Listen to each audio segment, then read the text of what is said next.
everyone, my name is Deepti Shrivastava and welcome to my channel Learn with Deepti. Here we are discussing class 9 maths NCERT and we are doing our chapter number 6 on lines and angles. And in our last video we started with exercise number 6.1. हमने exercise number 6.1 के first 3 questions अपने last video में discuss किए थे और आज जो है हम उसके exercise number 4 question number 4, 5 and 6 discuss करेंगे.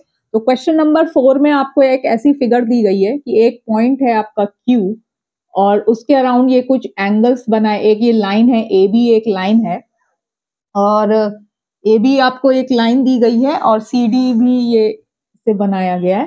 तो अब आप ये देखना है कि ये X है, ये Y है और आपको जो गिवन है वो ये है कि X plus Y is equal to W plus Z. X plus Y का जो सम है is equal to W plus Z है, वो आपको दिया गया है.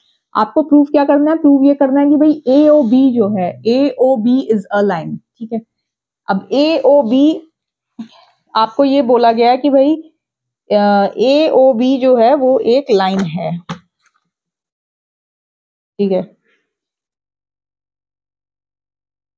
तो ये आपको बोला गया है कि भाई AOB जो है वो एक लाइन है. तो अब आप क्या करेंगे कि आप लिखेंगे X plus Y plus W plus Z is equal to AOB. क्या AQB है ये कि भाई ये AQB जो है वो एक लाइन है. ठीक है, ये एक पॉइंट है. ठीक है, ये आपको दिया गया है.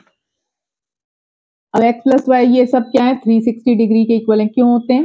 क्योंकि आपको पता होगा sum of angles around a point is 360 degree. Sum of angles around a point is 360 degree, ये आपको बताया गया है. ठीक है, अब x plus Y is equal to W plus Z. अब x प्लस वाई मान लो इसको भी आपने A बोल दिया और इसको भी आपने A बोल दिया, तो ये क्या हो गया आपका A प्लस A. ठीक है, अब 2A is equal to 360 degree या A इज इक्वल टू आपका 180 डिग्री. अब A जो है x प्लस वाई भी A है और W प्लस जेड भी A है, तो अब x प्लस वाई भी आपका 180 डिग्री के इक्वल हो गया और W प्लस जेड भी आपका 180 डिग्री के इक्वल हो गया. अब आप ये देखें कि इधर AB लाइन है, ये इसकी एक रे हो गई. तो ये आपने थ्योरम में पढ़ा था, अपने एग्जाम्स में भी पढ़ा था कि भाई अगर if the adjacent angles they are forming their sum is equal to 180 degree then and if the ray is standing then it is a line. तो ये आपने प्रूफ कर दिया कि भाई ये इसका भी 180 डिग्री है और इधर से देखें तो ये भी आपका 180 डिग्री है. तो दैट मीन्स ये जो है ये एक लाइन है. तो this proves that it is a line. Now we are doing question number 5. Question number 5 of exercise number 6.1. अब क्वेश्चन नंबर 5 में भी आपको एक फिगर दी गई है. क्वेश्चन नंबर 5 में एक फिगर दी गई है. क्वेश्चन नंबर 5 में एक हमें फिगर दी गई है कि भाई POQ एक लाइन दी गई है.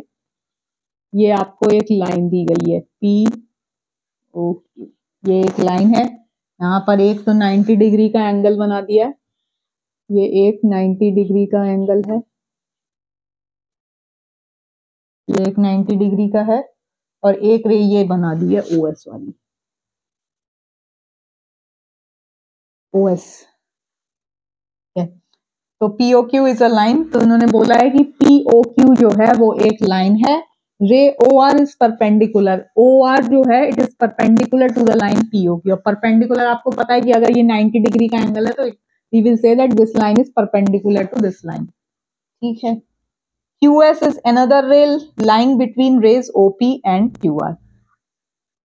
अब ये एक और रे है OS जो है वो एक और रे है जो कि इन दोनों के बीच इस पे स्टैंड कर रही है. तो जो हमें प्रूफ करना है, तो टू प्रूफ क्या है? टू प्रूव है कि angle ROS is equal to half of angle QOS minus angle POS. QOS minus, ये आपको यहाँ पर प्रूफ करना है. ठीक है, गिवन जो चीजें हैं वो बता दी गई हैं और जो प्रूफ करनी है चीज वो भी आपको बता दी गई है। ठीक है, अब एंगल ROS, ठीक है, दो तरीके से आप एंगल ROS को लिख सकते हैं। ठीक, अगर आप इधर से देखते हैं इस वाले उससे, तो एंगल ROS क्या आएगा आपका भाई, एंगल ROS को मैं लिख सकता हूँ angle ROP minus angle POS। ठीक है, एंगल ये वाला एंगल आप कैसे निकालेंगे कि इस बड़े एंगल में से आपने ये छोटा वाला एंगल अगर माइनस कर दिया तो आपके पास एंगल ROS आ जाएगा। तो एक इक्वेशन तो हम इसकी बना लेते हैं कि भाई angle ROS will be equal to angle ROP minus angle POS। एक तो ये आ गया। ठीक,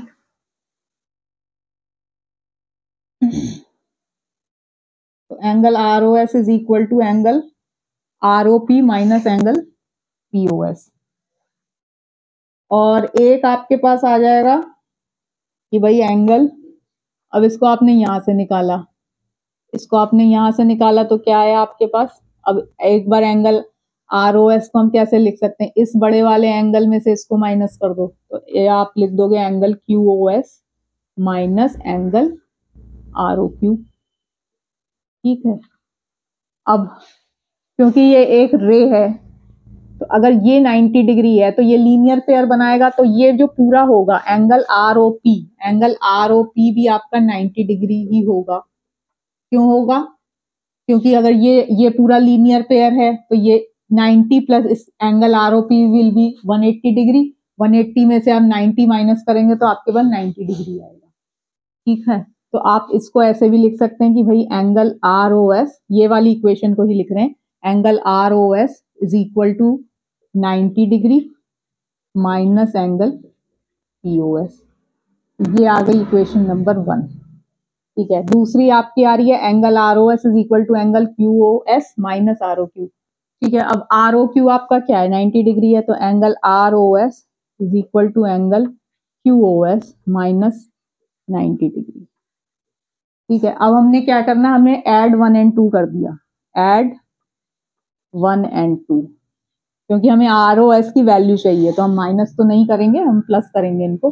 तो 2 eyes of angle ROS is equal to 90 degree minus angle POS plus angle QOS minus 90। ठीक है, ये आपके कैंसिल हो गए, तो आपके पास आ गया twice of angle ROS is equal to angle QOS minus angle POS। तो angle ROS is equal to half of angle QOS minus angle, और यही आपको प्रूव करना था। तो ये आपका रिजल्ट जो है प्रूव हो गया कि भाई angle ROS is equal to half of angle QOS minus angle POS। So with this you have completed your question number 5 हो गया आपका। अब एक लास्ट क्वेश्चन है इस एक्सरसाइज का, और उसके बाद हमारा इस वीडियो का भी लास्ट क्वेश्चन है, which is question number 6 of exercise number 6.1। तो ये अब हम एक लास्ट क्वेश्चन और करेंगे इसका, और फिर उसके बाद हम अपने नेक्स्ट वीडियो में और जो थ्योरम्स हैं हमारे पास ट्रांसवर्सल से रिलेटेड वो सारी हम लोग डिस्कस करेंगे। पैरेलल लाइंस एंड ट्रांसवर्सल के ऊपर थ्योरम्स हैं वो हम डिस्कस करेंगे। तो now we are doing our question number 6। Question number 6 में क्या है कि फिगर नहीं दी गई है, वो फिगर आपको खुद से बनानी है।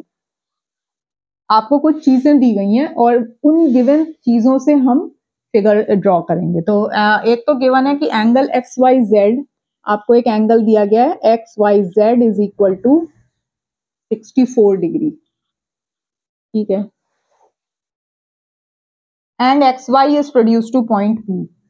एंगल XYZ जो है वो 64 डिग्री है, और जो XY लाइन है उसको आपने P तक प्रोड्यूस करना है। तो पहले तो जो फर्स्ट लाइन बाय लाइन चलते हैं कि पहले तो हम एक एंगल बना लेते हैं। ठीक है, XYZ। ठीक है, इसको आपने कह दिया कि ये आपका 64 डिग्री है। ठीक, अब इसको, अब वो कह रहा है कि भाई XY जो है उसको आपको आपने एक पॉइंट P तक प्रोड्यूस करना है। अब आप इसको ऐसे डॉटेड लाइन से, ये एक सीधी लाइन होगी, पॉइंट P तक प्रोड्यूस कर दिया। Next, draw figure. इससे उन्होंने कहा कि भाई ये जो दो इंफॉर्मेशंस दी हैं उससे आप एक फिगर बना लीजिए। तो आपने एक इसकी फिगर बना ली है। इफ रे YQ अब वो कह रहा है कि एक रे वाई क्यू है जो कि जेड वाई पी को इंटरसेक्ट कर रही है। जेड वाई पी एंगल कौन सा है? ये वाला एंगल है। अब एक वाई क्यू रे आ रही है, ये वाई क्यू रे है, ठीक है, ये एंगल जेड वाई पी को बाइसेक्ट कर रही है। बाइसेक्ट करने का मतलब उसको टू इक्वल पार्ट्स में बांट रही है, ठीक है। तो अगर ये इसको बांट रही है तो आपके पास आ गया, if it is a bisector तो आप लिख दोगे Z Y Q, angle Z Y Q is equal to angle P Y Q. Reason क्या है कि वाई क्यू इज बाइसेक्टर, ठीक है, बाइसेक्टर है वो of angle Z Y P का, of angle Z Y P, ठीक है। Y Q is the bisector of angle right. ये चीजें अब आपको गिवन है। तो अब आपको क्या निकालना है? Find angle X Y Q and reflex angle. क्या टू फाइंड क्या करना है? टू फाइंड है आपके पास, दो चीजें आपको बोली गई हैं कि find angle X Y Q, find angle X Y Q. एक तो ये फाइंड आउट करना है, दूसरा हमें करना है reflex of angle Q Y P, reflex of angle Q Y P. अब ये चीज आपको फाइंड आउट करनी है। इतनी चीजें आपको, ये वाली चीजें आपकी गिवन है, ठीक है। इससे हमने एक फिगर भी बना दिया और ये चीजें हमें अब फाइंड आउट करनी है। अब क्योंकि ये एंगल इसके इक्वल है तो अब हम इसकी अपने उसके लिए लिख रहे हैं कि भाई ये भी ए है और ये भी ए है, लिख सकते हैं, दोनों ही एंगल इक्वल हैं, ठीक। अब आप देखो ये क्या चीज बन रही है, ये क्या है? वाई जेड भी एक रे ही है, ठीक है। या आप ये कह दो कि भाई ये रे है, तो ये जो पूरा है ये क्या बनाएगा? ये एक लीनियर पेयर बनाएगा, ठीक है। तो आप इसको लिख सकते हैं कि भाई आप लिख दो angle X Y Z plus angle Z Y P is equal to 180 degree. क्यों है 180 डिग्री? क्योंकि ये एक लीनियर पेयर है, ये एक लाइन है, तो और इस पे ये जो एक ये एंगल एडजेसेंट कह दो, एक ये पूरा एंगल एडजेसेंट कह दो, ये 180 डिग्री के इक्वल होंगे। तो अब हमारे पास गिवन क्या चीज है? एक्स वाई जेड हमें पता है 64 डिग्री है। अब जेड वाई पी किसके इक्वल होगा भाई? Z Y P will be equal to A plus A 2a, ठीक है। आपके पास 2a क्या आ गया? 180 degree minus 180 degree minus 64 degree which is equal to 116, और a की वैल्यू आ गई आपके पास 58। a की वैल्यू इज योर 58। तो अब एंगल आपको फाइंड आउट करना था एक्स वाई क्यू। तो एंगल एक्स वाई क्यू किसके इक्वल है? Angle X Y Q is equal to 64 plus A, this is your 64 plus A की वैल्यू हमने फाइंड आउट कर ली है, this is equal to 58 degree. तो एक्स 64 प्लस 58 जो आ रहा है वो आ रहा है आपका 122 डिग्री। ये आ गई आपका एक्स वाई, ये आ गया आपका एक्स वाई क्यू आ गया, ठीक। दूसरा आपको क्या फाइंड आउट करना है? Reflex of angle Q Y P. अब क्यू वाई पी क्या है? क्यू वाई पी आपका ए के इक्वल है, तो क्यू वाई पी आपका कितना है? 58 है, क्योंकि ए की वैल्यू हमने निकाली है अभी 58 डिग्री। तो रिफ्लेक्स ऑफ एंगल, जैसा कि हमने अपने लास्ट उसमें भी एक वीडियो उसमें किया था, रिफ्लेक्स ऑफ एंगल आप कैसे निकालते हैं? 360 minus angle Q Y P, तो this is your 360 degree minus 58 degree, तो ये आ गया 360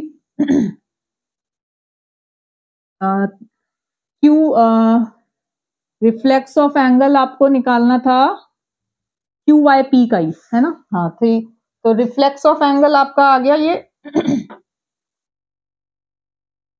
तो इसको आप कैलकुलेट कर सकते हैं भाई। Reflex of angle Q Y P, reflex of angle ये आ रहा है आपका reflex of angle Q Y P. तो क्यू वाई पी आपके पास, क्यू वाई पी जो है वो आपके पास कितना आया है? वो हाँ ये ठीक आ गया आपका 302 ही आएगा, ठीक है। तो 360 माइनस 58 जो हो गया वो आ गया आपका 302, तो ये आ गया आपका reflex of angle Q Y P, ठीक है। जस्ट मैंने बुक में चेक कर लिया कि रिफ्लेक्स ऑफ एंगल क्यू, क्योंकि रिफ्लेक्स ऑफ एंगल आपको किसी का भी निकालने को कहा जा सकता है, तो yes it is reflex of angle Q Y P ही है। मैंने reflex of angle Q Y P जो है वो आपका 302 डिग्री के इक्वल आएगा। So with this we have completed our exercise number 6.1। तो होप आपको ये क्लियर हुआ होगा, नहीं है तो आप कमेंट सेक्शन में भी बता सकते हैं, उन चीजों को हम डिस्कस कर दें। तो एक बात और दोबारा से बता देता हूँ कि जितने भी चैप्टर नंबर 6 के वीडियोस हैं वो सब चैप्टर नंबर 6 की जो प्लेलिस्ट बनी हुई है लाइंस एंड एंगल्स, उसी में सारे ऐड किए जा रहे हैं। अगर आपको कोई भी उसमें से वीडियो देखना हो तो मेरे चैनल पे जाके आप उसी चैप्टर की प्लेलिस्ट, उससे पहले जो 5 चैप्टर्स की हैं उनमें से देखना है तो उसकी प्लेलिस्ट में देख सकते हैं। चैप्टर 6 के जो है वो चैप्टर 6 की प्लेलिस्ट है, आप उसमें जाके देख सकते हैं। So in our next video, we will be starting with some more theorems on parallel lines and a transversal, उससे related corresponding angles होते हैं, उनके बारे में हम और स्टडी करेंगे। So hope आपको मेरी वीडियो अच्छी लगी होगी। अगर अच्छी लगे तो प्लीज लाइक, शेयर और सब्सक्राइब जरूर करिएगा। Thank you so much.